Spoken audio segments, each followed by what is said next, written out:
तत्पुरुषाय विद्महे चित्रगुप्ताय धीमहि तन्नो चित्रगुप्तः प्रचोदयात्।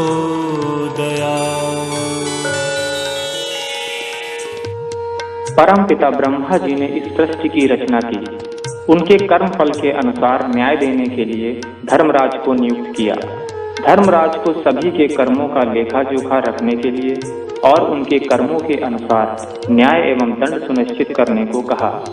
धर्मराज ने ब्रह्मा जी से निवेदन किया कि सृष्टि का भार अकेले उठाना संभव नहीं। इतना सुनकर ब्रह्मा जी तपस्या में लीन हो गए। 11,000 वर्षों की तपस्या के पश्चात ब्रह्मा जी के शरीर से एक आभा मंडल उत्पन्न हुआ, जिसमें एक दिव्य पुरुष कलम, दवात, पुस्तक और कमर में तलवार धारण किए हुए प्रकट हुआ। ब्रह्मा जी ने कहा, हे पुरुष, आप कौन हैं? प्रकट हुए पुरुष ने कहा, मैं आपके चित्त में ही निवास कर रहा था, अतः आप मेरा नामकरण करें और जो भी दायित्व सौंपेंगे मैं उसका पूरी तरह से निर्वाह करूंगा।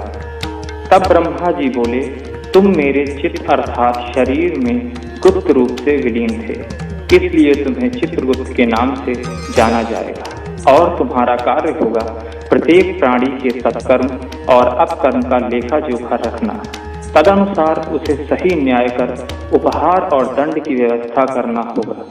चूंकि तुम मेरी काया से उत्पन्न हुए हो, इसलिए तुम्हें और तुम्हारी संतान को कायस्थ भी कहा जाएगा।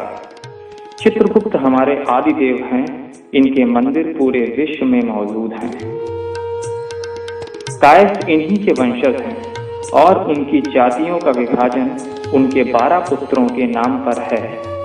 इनकी पूजा करने से बुद्धि का विकास होता है, यथोचित न्याय मिलता है और मोक्ष की प्राप्ति होती है। इसके अलावा शिक्षा में आने वाली बाधाएं दूर होती हैं।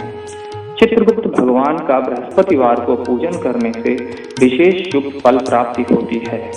इनका पूजन आरती, स्तुति, मंत्र, चालीसा आदि का जाप करके किया जाता है। शुभंकर।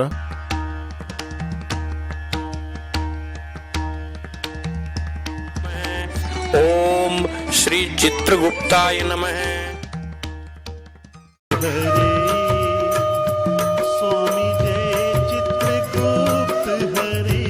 साथ ही रोली, अक्षत, पुष्प और फल एवं मिष्ठान का भोग भी लगाया जाता है और कागज, कलम, दवात इनको अर्पण किया जाता है। नित्य इनकी पूजा करने से बुद्धि, शिक्षा और धन धान की प्राप्ति होती है।